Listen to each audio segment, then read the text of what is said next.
ইবলিস শয়তানের মোট ৯টি সন্তান ও তাদের কুকর্মের সম্পর্ক সবার জানা অবশ্যই জরুরি।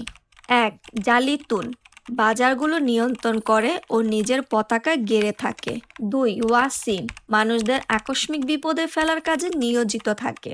৩. হাফফাব, মদ্যপায়ীদের সাথে থাকে। ৪. লাকুম, অগ্নি পূজারীদের সাথে থাকে। ৫. আওয়ান, শাসকের সাথে থাকে। ৬. মুররাহ, গান বাজনাদের সাথে থাকে। ৭. মুসাব্বিত, বাজে কথাবার্তা পৌঁছে দেওয়ার কাজে বিরত এবং মন্দ কাজের নির্দেশ দেয়। ৮. দাছিম, ঘরের মানুষকে ভালো কাজে থেকে বিরত এবং মন্দ কাজের নির্দেশ দেয়। ৯. ওয়ালহান, অজু, নামাজ ও অন্যান্য ইবাদতে কুমন্ত্র দেওয়ার কাজে নিয়োজিত থাকে।